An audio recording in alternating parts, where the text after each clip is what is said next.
Bueno, mi nombre es Aldana, soy técnica en psicomotricidad de la Universidad de 3 de Febrero y actualmente haciendo la tesis para terminar la licenciatura, que también un poco por mi recorrido, desde que terminé la tecnicatura, mis primeros acercamientos a la práctica y demás, me fueron llevando en el campo de trabajar con niños con autismo, con ese diagnóstico, me fue interesando la temática, me fui metiendo y también mi tema de tesis tiene que ver con el tono y la postura en niños con diagnóstico de autismo.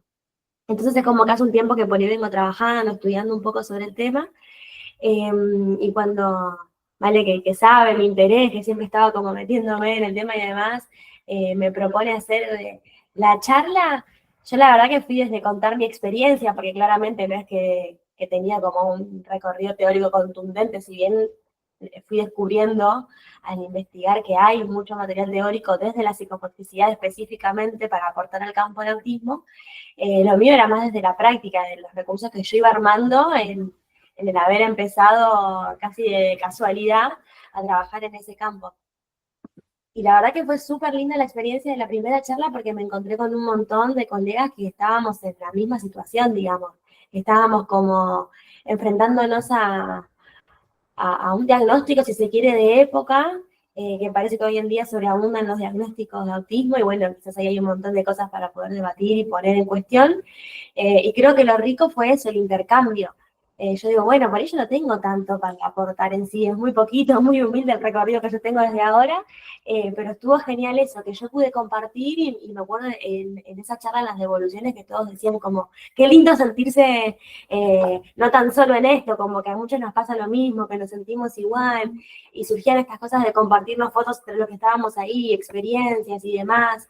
Se sumó Nati, que ya tenía por ahí una mirada más desde la clínica, que yo al trabajar más como acompañante o trabajando como tallerista en centros educativos terapéuticos, por ahí es otro el abordaje. La verdad que fue súper rico. Hicimos otra charla a pedido del público, volvimos a hacer una charla más. Bueno, y después surgió el proyecto de hacer el curso, que también lo mismo, si bien por ahí pudimos como establecer un orden y hacer más las conexiones con la psicomotricidad y por ahí plantarnos más desde lo teórico y demás, creo que lo más rico fue el intercambio que pudimos construir entre todos los que se estaban sumando al curso, que creo que más que eso, ¿no? Era buscar herramientas y compartir las experiencias entre todos. Así que la verdad que para mí fue una experiencia súper rica, me llevé también yo muchas cosas, me nutrí un montón, y nada, muchas herramientas para seguir repensando y reflexionando en la práctica en este ámbito particular. Así que nada, muchas gracias por haberme invitado, por también dejarme estar presente hoy. Un placer. Un poquito esto que contaba Aldana de lo que pensábamos cuando Magda nos propuso hacer este taller y las charlas y demás, desde mi lugar, desde la experiencia más de trabajar con niñitos con TEA en la parte clínica, se me venía un poco esto, y que también lo charlábamos con las chicas un poquito previo a este encuentro de hoy, era en esto de poner la mirada en qué miramos de estos niñitos cuando nosotros los miramos, qué es lo que nosotros buscamos en este niño, pensando en algunos que ya tienen un diagnóstico y pensando en aquellos que todavía están ahí, como en el límite, como en el borde, de que si no se sabe si están en el diagnóstico, si no entran en el diagnóstico. Entonces, esta pregunta de qué miramos cuando miramos, viene un poco desde este lugar, ¿no? Desde pensar a este niñito, hicimos un recorrido por los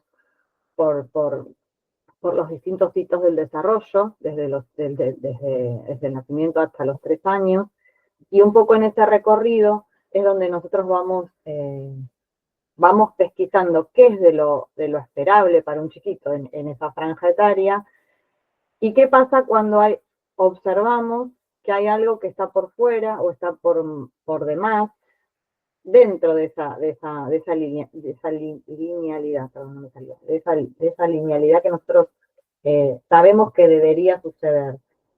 Y que no todo lo que esté por fuera, o lo que esté por debajo, o lo que esté por arriba, determina sí o sí que sea un diagnóstico de TEA. Entonces quizás a veces nos pasa de que nos encontramos con un niñito de 1 año y medio, de 2, que quizás recién está empezando a caminar, o que quizás recién está empezando a decir algunas palabras, o quizás un niñito de 3 que todavía en su motricidad y en su exploración es más reducida, o todavía no justamente esto, todavía dice poquitas palabras, o se comunica de otra manera, y no necesariamente ese niñito ya tiene que tener un diagnóstico de TEA. Quizás hay un desfasaje en esa linealidad que uno esperaría que a los 3 años ese chiquito ya camine, que ese chiquito ya tenga adquiridas otras habilidades y otras cuestiones. Y quizás lo que necesita justamente es ese acompañamiento, es esa presencia del otro como adulto en ese recorrido para ir pudiendo conquistar esas experiencias o esos hitos que todavía están un poco desfasados de lo que se esperaría que suceda. La mirada un poco tiene que ver también con esto, por eso traigo esto del lenguaje, porque también hicimos ahí como un entrelazo entre la construcción del lenguaje y la construcción corporal, en donde los psicomotricistas entendemos que hay ahí un nexo y un vínculo que no se da el uno sin el otro, porque justamente el lenguaje se empieza a construir en este entramado de la experiencia psicomotriz, de la experiencia corporal, de la experiencia con el otro. Y creo que en ese recorrido pudimos ir como pesquisando, ¿no? En esto de qué miramos cuando miramos, qué es lo que de este niñito que nos llega a la consulta, o lo vemos en el jardín, o lo vemos, o alguien en algún centro. ¿Qué miramos de ese funcionamiento psicomotor de este niño? Miramos lo que sí puede, miramos lo que no puede, de qué lado nos paramos, miramos si habla, si no habla, si camina, si no camina, si puede o si no puede.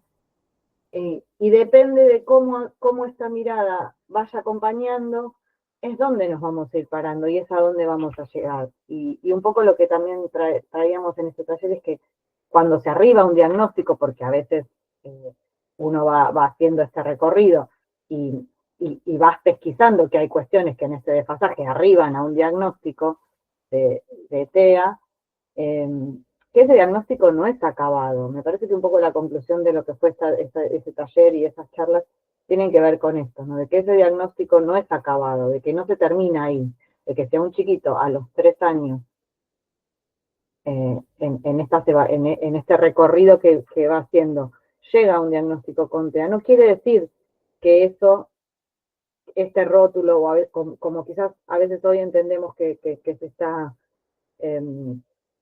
poniendo como ese diagnóstico, y con eso ya uno dice, bueno, ya está, tiene TEA, me quedo tranquila. Hay que, desde mi lugar, hay que seguir buscando, hay que seguir trabajando con eso, hay que seguir estimulando, hay que seguir conquistando lugares, hay que seguir pensando en esta linealidad de estos hitos del desarrollo, e ir conquistándolos uno a uno a pesar del diagnóstico, a pesar de que eso esté.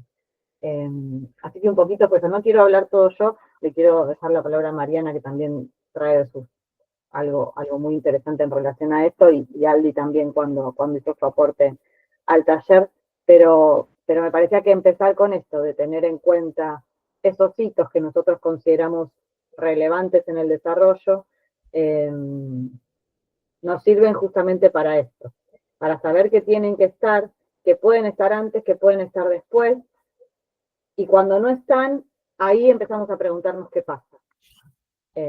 Pero sí tenerlos presentes como esto, como una guía, como una base, como un ordenamiento, para luego empezar a pensar qué pasa con este niñito y con su funcionamiento psicomotor. Yo soy Mariana Dufay, estudié en la Universidad Nacional de San Luis. Actualmente estoy en proceso del TIF, que tiene que ver con la temática del autismo y psicomotricidad justamente. Mis primeros pasos se realizaron, digamos, en el autismo en las prácticas profesionales en el último año. Fue inesperado que yo fuera a un lugar que es donde actualmente trabajo, que es Casa Blue. Tiene 13 años de recorrido respecto al autismo, todas las profesionales que trabajan ahí. Y desde ahí fue que yo tuve mi primer contacto con lo que era el autismo. Y justo el libro que compartió Magda, que yo lo tenía a mano, porque fue En la primera vez que fue Marcelo a San Luis, yo compré este libro. Y está completamente marcado, como verán, porque me acompaña y me acompaña hasta el día de hoy un montón. Yo lo uso mucho, me guió muchísimo este libro y fue el primer libro que yo tenía específico de psicomotricidad y autismo. Entonces este libro a mí me acompañó un montón en mis prácticas profesionales para poder intervenir después de observar y para poder hacer los escritos. Y hoy en día sigo consultando a este libro muchas cosas, así que para mí ha sido como un pilar muy fuerte en mi historia con la psicomotricidad y el autismo. Por eso fue que, bueno, yo el primer contacto con autismo fue ese. Después, cuando yo decido empezar a trabajar en clínica, el 90% de mis pacientes tenían autismo, entonces, bueno, me encontré con un desafío muy grande y empecé a buscar herramientas, ¿no? Como todas, porque nos encontramos con algo, por ejemplo, a mí en la universidad no se profundiza mucho en lo que es el autismo, entonces uno tiene que empezar a buscar por fuera sus herramientas y cómo y qué y con qué edad, porque también tiene que ver eso, ¿no? No es lo mismo trabajar con autismo en infancias, en adolescencia y en adultez. Entonces, empezar a buscar como el perfil de cada uno de los pacientes que iban llegando y ver cómo uno se formaba en eso.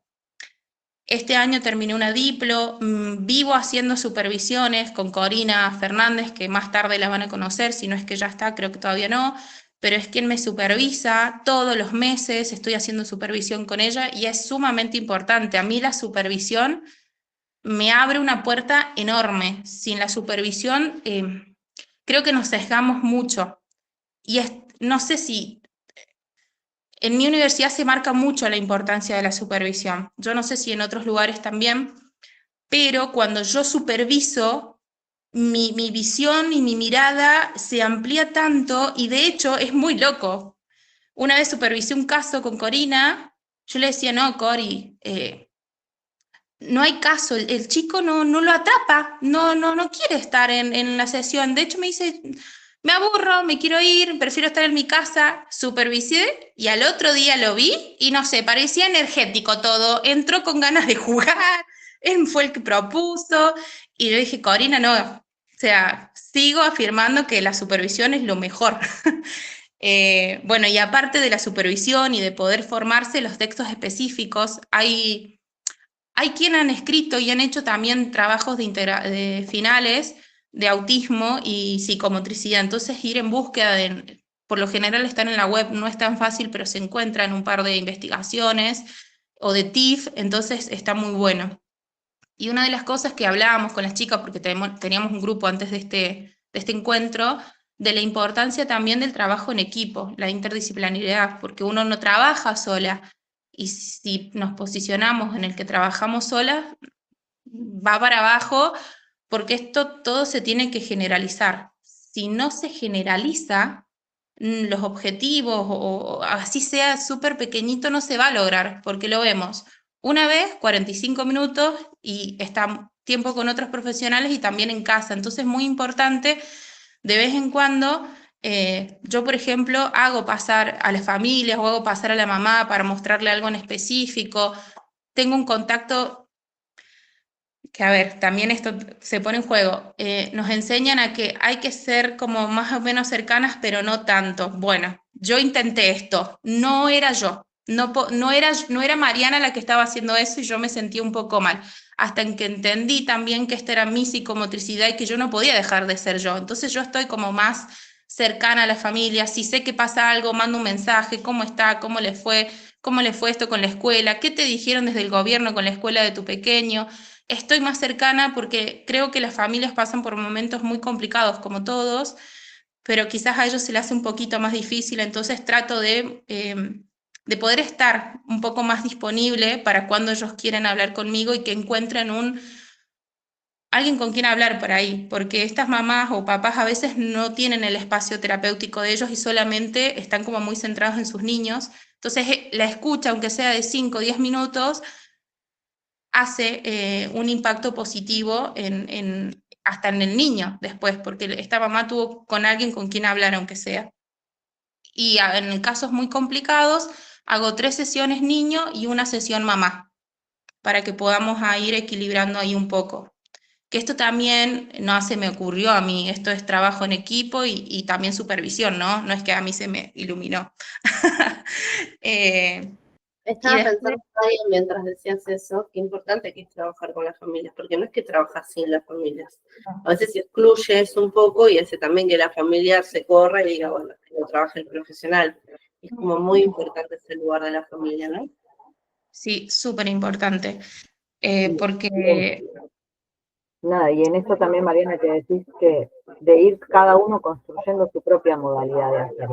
Todos los que estudiamos psicomotricidad en la UNTREF, vos en la Universidad de San Luis, en donde cada uno haya estudiado, tenemos los lineamientos, tenemos las bases, tenemos la teoría, tenemos todo lo que tenemos que saber, pero después cuando lo llevamos a la práctica, es cada uno, como con todo eso, va construyendo su propio hacer.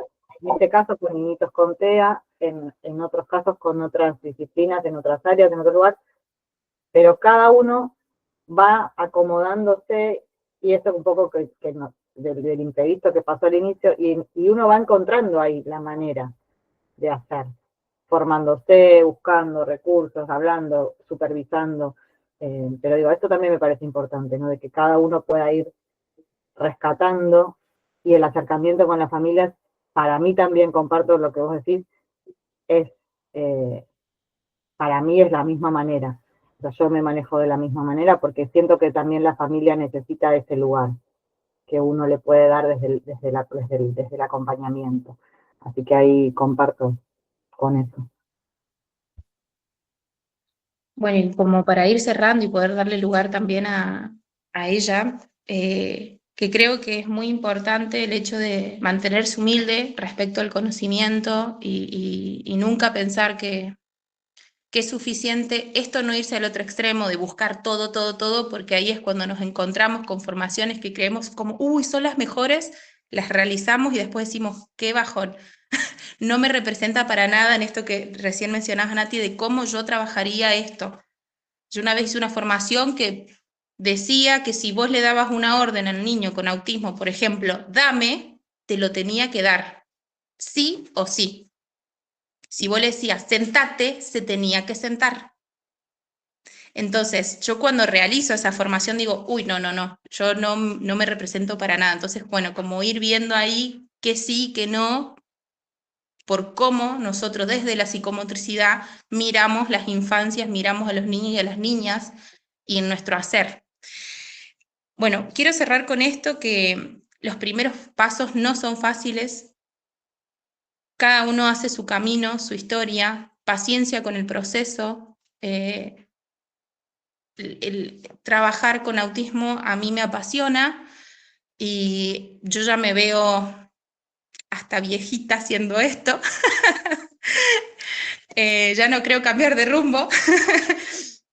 Pero bueno, cada uno va con su experiencia, con su propia historia, con sus herramientas, con las formaciones que quiera hacer, pero que es muy valioso nuestro rol. Yo lo he notado en casos donde uno piensa que va mal, ¿no? Como, uy, qué poco estoy haciendo, hacer las devoluciones con la familia y te regresan y vos decís, ¿en serio? Sí, hizo el acto y bailó todo y no le dio vergüenza y yo, ¿en serio? Sí, mirá, y muestran el video, yo digo, qué lindo, y es cuando el otro te regresa un poco que vos pensás que no estás haciendo nada, y cuando el papá, la mamá o la familia te regresa algo, o con el equipo interdisciplinario decís, qué lindo que es ser psicomotricista. Así que, nada. Pensaba lo que vengo pensando hace un tiempo, desde que como me fui metiendo en temática y demás, y cada vez que voy compartiendo y hablando con demás,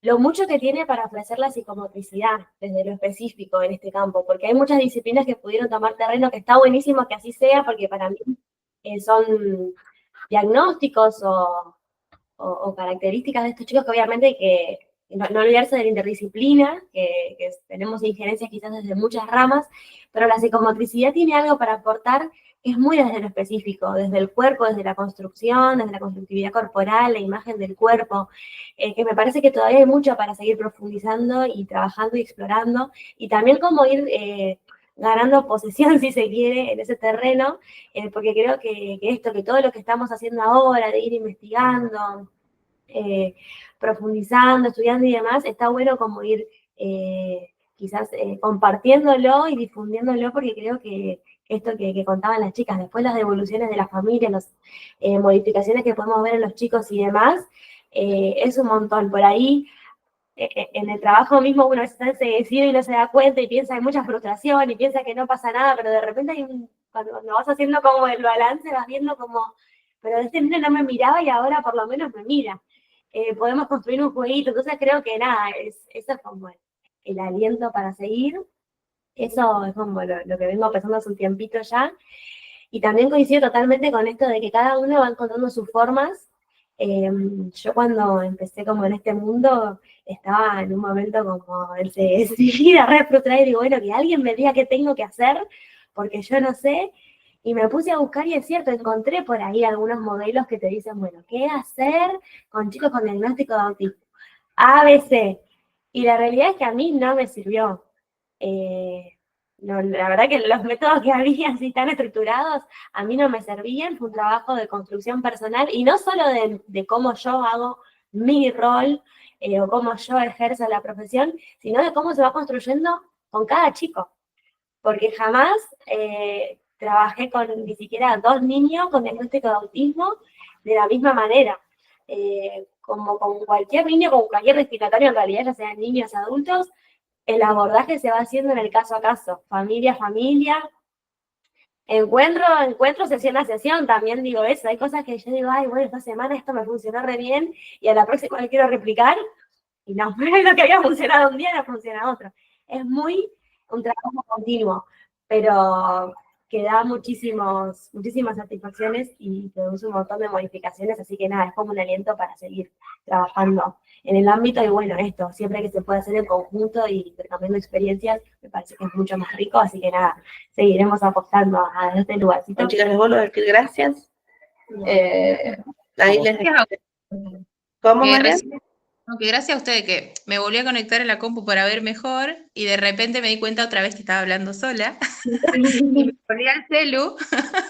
Así que bueno, nada, gracias por el espacio, gracias por la escucha, gracias por estar y gracias por seguir difundiendo la psicomotricidad y el autismo y la psicomotricidad y la comunidad, porque seguimos poniendo voz, ¿no?, a la psicomotricidad y seguir dando importancia con estos espacios que sin psicomotricista no hay psicomotricidad y es re súper importante.